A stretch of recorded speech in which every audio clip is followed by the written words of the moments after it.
बर्फ के विशाल पहाड़ जिन्हें हम हिमखंड कहते हैं, धरती के सबसे रहस्यमयी और अद्भुत प्राकृतिक संरचनाओं में से एक है। ये हिमखंड, जो विशाल बर्फ के पहाड़ों के रूप में जाने जाते हैं, हमारे ग्रह के ध्रुवीय क्षेत्रों में पाए जाते हैं। ये ध्रुवीय क्षेत्र, जिन्हें आर्कटिक और अंटार्कटिक के नाम से जाना जाता है, बर्फ और ठंड के विशाल साम्राज्य हैं। यहाँ की ठंडक और बर्फीली हवाएं इन हिमखंडों को सदियों से संरक्षित रखती हैं। ये हिमखंड सदियों से जमे हुए बर्फ के विशाल टुकड़े होते हैं, जो धरती के तापमान को संतुलित रखने में महत्वपूर्ण भूमिका निभाते हैं।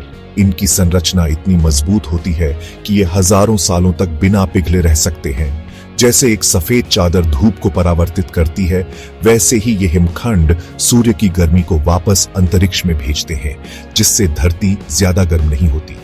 यह प्रक्रिया अल्बेडो प्रभाव कहलाती है, जो धरती के तापमान को नियंत्रित करने में मदद करती है।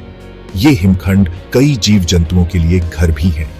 ध्रुवीय भालू, सील, पेंगुइन जैसे जीव इन पर निर्भर करते हैं। ये जीव इन बर्फीले क्षेत्रों में अपने जीवन के लिए आवश्यक संसाधन पाते हैं। ध्रुवीय भालू, सील, पेंगुइन जैसे जीव इन पर निर्भर करते हैं। ये जीव इन बर्फीले क्षेत्रों में अपने जीवन के लिए आवश्यक संसाधन पाते हैं। ध्रुवीय भालू अपने शिकार के लिए इन हिमखंडों का उपयोग करते हैं, जबकि पेंगुइन और सील अपने प्रजनन और विश्राम के लिए इन पर निर्भर होते हैं। इनके पिघलने का असर न सिर्फ इन जीवों पर, बल्कि पूरी दुनिया के मौसम और पर्यावरण पर पड़ी रहता है। जब ये हिमखंड पिघलते हैं तो समुद्र का जल स्तर बढ़ जाता है, जिससे तटीय क्षेत्रों में बाढ़ का खतरा बढ़ जाता है। इसके अलावा ग्लोबल वार्मिंग के कारण इन हिमखंडों का पिघलना और भी तेज हो गया है, जिससे धरती का तापमान बढ़ रहा है और मौसम में अस्थिरता आ रही है। यह एक गंभीर समस्या है, जिसे हमें मिलकर सुलझाना होगा। हमें अपने पर्यावरण की रक्षा के लिए कदम उठाने होंगे, ताकि ये अनमोल खजाने हमेशा के लिए संरक्षित रह सकें।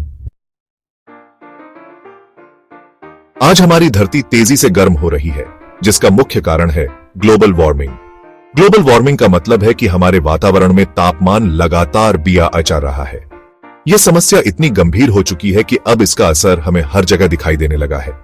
कारखानों, गाड़ियों से निकलने वाला धुआं, जंगलों का कटाव, ये सब मिलकर हमारे वातावरण को प्रदूषित कर रहे हैं। जब हम कारखानों में उत्पादन करते हैं या गाड़ियों का उपयोग करते हैं, तो ये गतिविधियां हानिकारक गैसों को वातावरण में छोड़ती हैं। ये सब वातावरण में हानिकारक गैसों की मात्रा बढ़ा रहे हैं। इन गैसों में मुख्य रूप से कार्बन डाइऑक्साइड, मीथेन और नाइट्रस ऑक्साइड शामिल हैं। ये गैसें वातावरण में एक परत बना लेती हैं, जो सूर्य की गर्मी को धरती पर रोक लेती है। ये गैसें सूर्य की गर्मी को सोख लेती है, जिससे धरती का तापमान बढ़ता है। इस प्रक्रिया को ग्रीन हाउस प्रभाव कहा जाता है। ग्रीन हाउस प्रभाव के कारण धरती का औसत तापमान बढ़ रहा है, जिससे मौसम में असामान्य बदलाव हो रहे हैं। नतीजा, बर्फ के विशाल पहाड़ तेजी से पिघलने लगते हैं। जब बर्फ पिघलती है तो समुद्र का जलस्तर बढ़ता है, जिससे तटीय क्षेत्रों में बाढ़ का खतरा बढ़ जाता है। इसके अलावा पिघलती बर्फ से मीठे पानी के स्रोत भी प्रभावित होते हैं, जिससे पीने के पानी की कमी हो सकती है। यह एक गंभीर समस्या है, जिसे हमें मिलकर हल करना होगा। ग्लोबल वार्मिंग का सबसे ज्यादा असर ध्रुवीय प्रदेशों पर देखने को मिल रहा है, जहां बर्फ से ढके विशाल इलाके तेजी से पिघल रहे हैं। आर्कटिक और अंटार्कटिका दोनों ही जगहों पर बर्फ पिघलने की रफ्तार चिंताजनक रूप से बढ़ी है। हिमालय जैसे पहाड़ी इलाकों में भी ग्लेशियर सिकुड़ रहे हैं, जो नदियों के लिए पानी का मुख्य स्रोत है। बर्फ पिघलने का सीधा असर ध्रुवीय जीवों पर पड़ी रहा है। ध्रुवीय भालू, जो बर्फ पर शिकार करते हैं, उन्हें अब शिकार के लिए ज्यादा दूर तक जाना पड़ी रहा है। कई बार तो उन्हें भूखे ही रहना पड़ी रहता है। सील, वालरस जैसे जीव भी अपने आवास खो रहे हैं, जिससे उनके अस्तित्व पर ही खतरा मंडरा रहा है। समुद्र का गुस्सा, पानी का स्तर बढ़ता जा रहा है। जैसे जैसे बर्फ पिघल रही है, समुद्र का जल स्तर बढ़ता जा रहा है।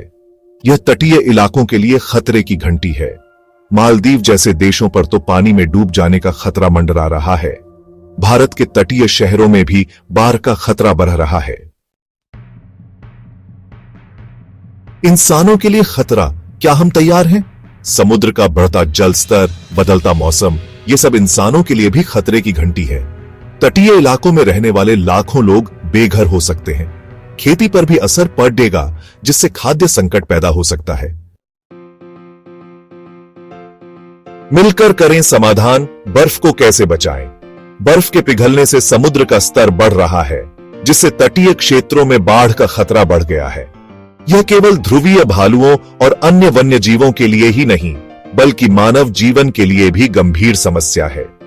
हमें इस संकट को समझना होगा और इसके समाधान के लिए ठोस कदम उठाने होंगे।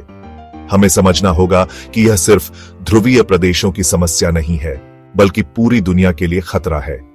जलवायु परिवर्तन के कारण मौसम के पैटर्न बदल रहे हैं, जिससे कृषि, जल आपूर्ति और स्वास्थ्य पर भी असर पड़ रहा है। यह एक वैश्विक समस्या है जिसे हमें मिलकर हल करना होगा। ग्लोबल वार्मिंग को कम करने के लिए हमें मिलकर प्रयास करने होंगे। हमें अपनी जीवन शैली में बदलाव लाना होगा और पर्यावरण के प्रति जागरूकता बढ़ानी होगी। इसके लिए हमें सरकारों, संगठनों और व्यक्तियों को एक साथ आना होगा और ठोस कदम उठाने होंगे। हमें ऊर्जा के नए स्रोतों को अपनाना होगा, जैसे सौर ऊर्जा, जो न केवल पर्यावरण के लिए सुरक्षित है, बल्कि आर्थिक रूप से भी फायदेमंद है। सौर ऊर्जा का उपयोग करके हम कार्बन उत्सर्जन को कम कर सकते हैं और स्वच्छ ऊर्जा की ओर बढ़ सकते हैं। पवन ऊर्जा भी एक महत्वपूर्ण विकल्प है। हमें पवन ऊर्जा के उपयोग को बढ़ावा देना होगा और इसके लिए आवश्यक बुनियादी ढांचे का विकास करना होगा। इसके साथ ही हमें पेड़ों की कटाई रोकनी होगी, क्योंकि पेड़ कार्बन डाइऑक्साइड को अवशोषित करते हैं और वातावरण को शुद्ध रखते हैं। और ज्यादा से ज्यादा पेड़ लगाने होंगे। वृक्षारोपण से न केवल पर्यावरण को लाभ होता है, बल्कि यह स्थानीय समुदायों को भी रोजगार के अवसर प्रदान करता है। हमें अपने ग्रह को बचाने के लिए हर संभव प्रयास करना होगा और यह सुनिश्चित करना होगा कि आने वाली पीढ़ियों के लिए एक सुरक्षित और स्वस्थ पर्यावरण हो। छोटे कदम, बड़ा बदलाव। हर कोई कर सकता है योगदान। बिजली की बचत करके, कम पानी का इस्तेमाल करके, साइकिल या पब्लिक ट्रांसपोर्ट का इस्तेमाल करके हम अपने स्तर पर योगदान दे सकते हैं। प्लास्टिक का इस्तेमाल कम से कम करें और कचरा प्रबंधन पर ध्यान दें।